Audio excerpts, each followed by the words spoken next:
ছেলে মেয়েকে আমি ছেড়ে দেবো। ক্লাস 4-এ 27টা ছেলে মেয়ে আছে, এই 27টা ছেলে মেয়েকে আমি ছেড়ে দেবো?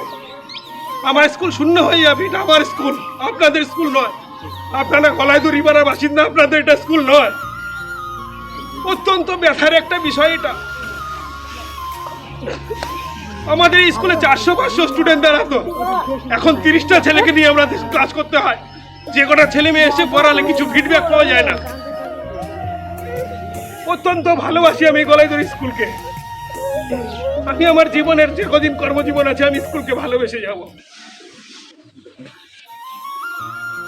আপনারা একটু দেখবেন গলাইদড়ি পাড়া যারা আছেন, বাচ্চাদেরকে এখানে ভর্তি করার একটা ব্যবস্থা করুন। ক্লাস 4-এ আমাদের এবার 91টা স্টুডেন্ট আছে, আমি 27 জনকে ছেড়ে দেবো। আমাদের স্কুলে স্টুডেন্ট দাঁড়াবে 60টা। আপনাদের ভালো লাগবে তো? এই স্কুলটা বন্ধ হয়ে যাবে আগামীতে, আপনাদের গ্রামের এই স্কুল বন্ধ হয়ে যাবে। আজকে দিনে কথা বলার নয়, কিন্তু আমার এই ছোট ছোট ছেলে মেয়েদের থেকে এতগুলো ছেলে মেয়ে, অথচ আমাদের স্কুলে আসে 10টা করে 12টা করে ছেলে মেয়ে আসে, স্কুলে রান্না করার মতো পরিস্থিতি হয় না। আপনারা প্লিজ একটু ব্যবস্থা করুন।